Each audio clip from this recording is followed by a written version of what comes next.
Star தமிழின் face to face நிகழ்ச்சி தொடர்கிறது. இன்றைய ஃபேஸ் டு ஃபேஸ் நிகழ்ச்சியில் கலந்து கொண்டு சிறப்பித்துக் கொண்டிருக்கின்றார் மலையக மக்கள் முன்னணியின் சிரேஷ்ட உபத்தலைவரும் அதே போன்று சிறந்த ஒரு அரச நிர்வாகத்திலே பல வருட காலங்களாக செயற்பட்டவரும் முனைவர் சதீஷ் சிவலிங்கம் அவர்கள் நம்மோடு இணைந்திருக்கிறார். சரி, புதிய அரசியல் கட்சிகளின் வருகை தொடர்பாக நான் பேசியிருந்தேன். அதாவது சில கேள்விகள் இருக்கின்றது என்று. பொதுவாகவே ஒரு கட்சியை எடுத்துக்கொண்டால் அங்கே தலைவர் இருப்பார். தலைவருக்கு பிறகு பேரனோ இல்லாவிட்டால் மகனோ அந்த ஆட்சி பீடமேறுவார்கள் அல்லது அந்த கட்சியின் தலைமை பொறுப்பை எடுப்பார்கள். சந்திரசேகர் அவர்களது புதல்வியார் அனுஷா சந்திரசேகர். மலையக மக்கள் முன்னணியிலேயே அவருக்கு ஒரு சிறந்த இடம் கிடைக்கும், எப்படியாவது அவர் கட்சியிலே ஒரு முக்கியமான பொறுப்பிற்கு வருவார் என்று சந்திரசேகர் அவர்களுடைய விசுவாசிகள் எதிர்பார்த்தார்கள். இன்று அந்த நிலை இல்லை. என்ன காரணம்? வாரிசு அரசியல் என்பது தமிழ் அரசியலில் ஒரு பிரிக்க முடியாத அங்கமாக இருந்திருக்கின்றது. இப்போவும் அதற்கான முயற்சிகள் பல்வேறு மட்டங்களில் இருக்கின்றது. என்னுடைய தனிப்பட்ட கருத்து, என்னுடைய தனிப்பட்ட நிலைப்பாடு என்பது வாரிசு அரசியல் என்பது தவிர்க்கப்பட வேண்டிய ஒரு விஷயம்.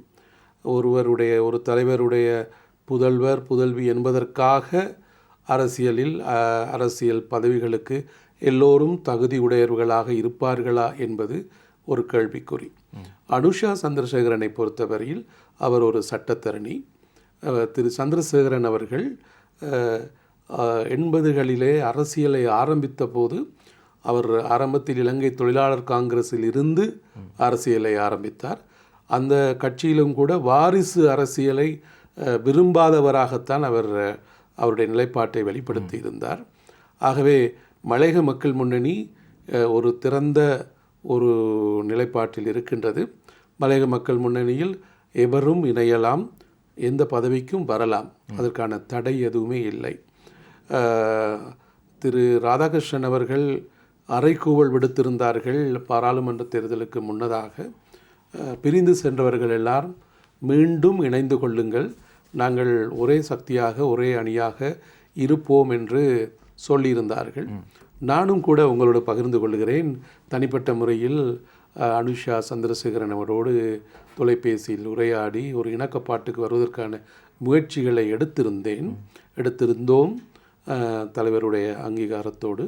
ஆனால் தேசிய மக்கள் சக்தி என்பிபி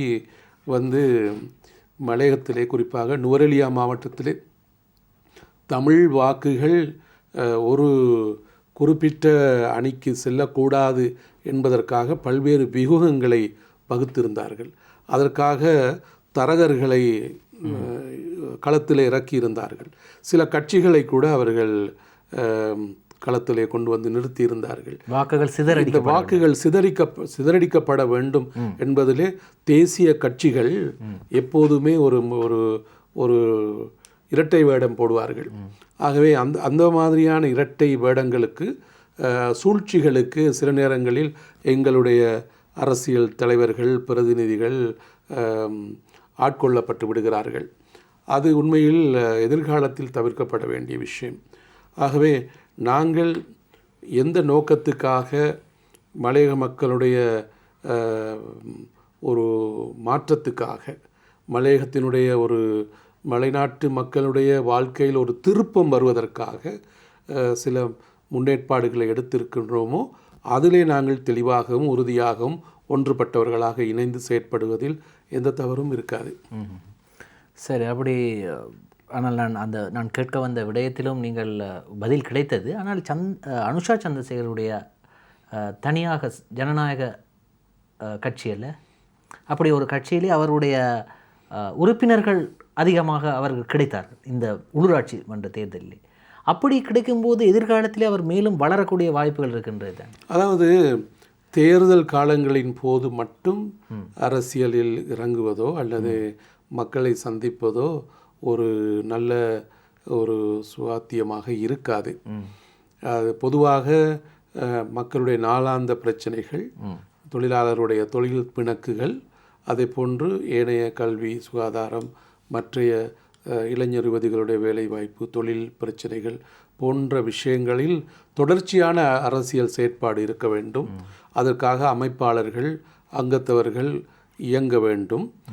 தேர்தல் காலம் முடிந்ததன் பிறகு நாங்கள் ஒரு ஓய்வு நிலைக்கு செல்வது பொருத்தமாக இருக்காது. ஆகவே அனுஷா சந்திரசேகரனை பொறுத்தவரையில் அவர் ஒரு பரந்த பார்வையோடு அவருடைய கட்சியை வழிநடத்துவதாக இருந்தால் அது அவருக்கும் நல்லது, அந்த கட்சி சார்ந்தவர்களுக்கும் பொருத்தமாக இருக்கும்.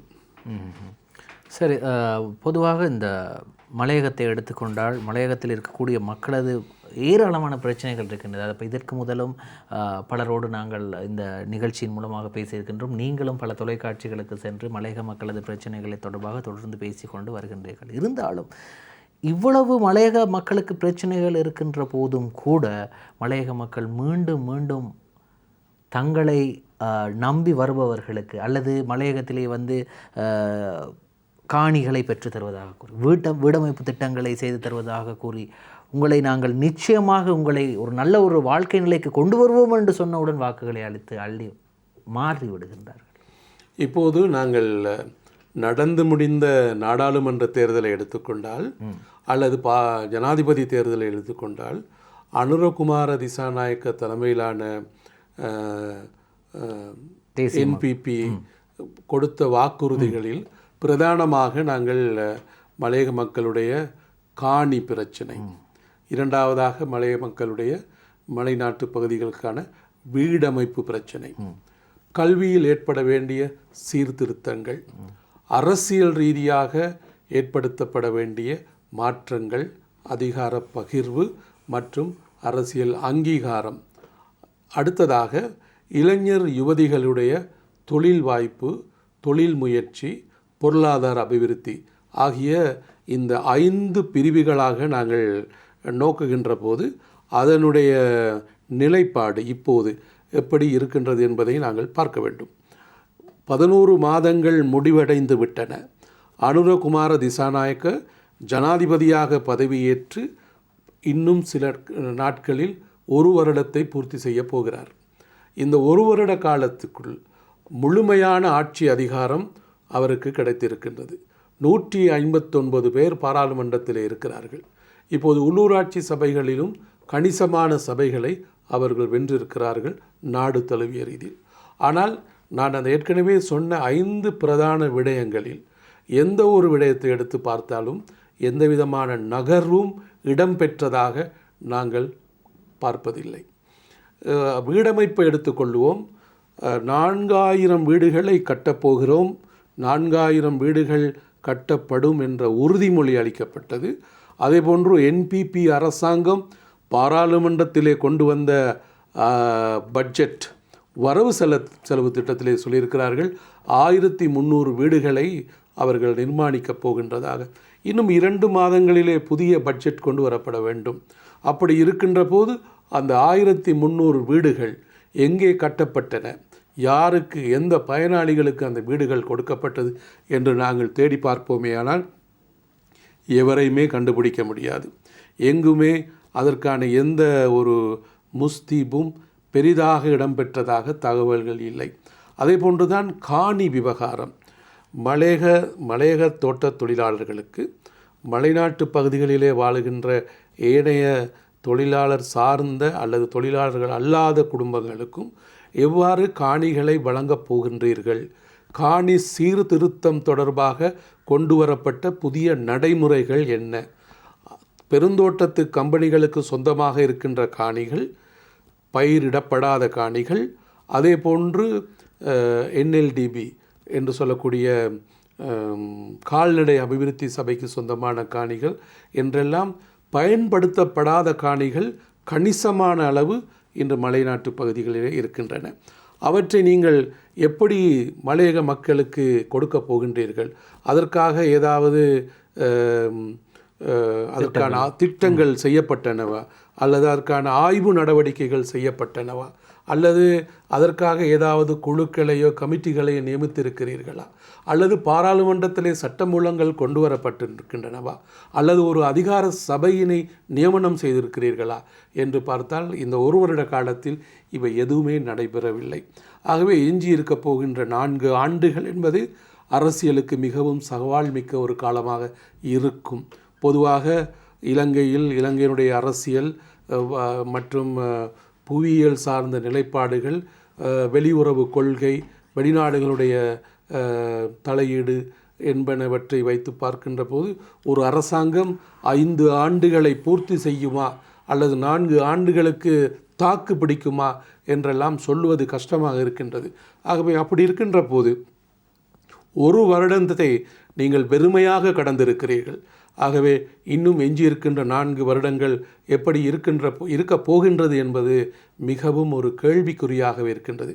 அதே போன்றுதான் 3ஆவதாக கல்வி சீர்திருத்தம், கல்வி, உயர்கல்வி சார்ந்த விடயங்கள். இந்த விடயத்திலே அரசாங்கம் தெளிவான நிலைப்பாட்டை அறிவிக்கவில்லை.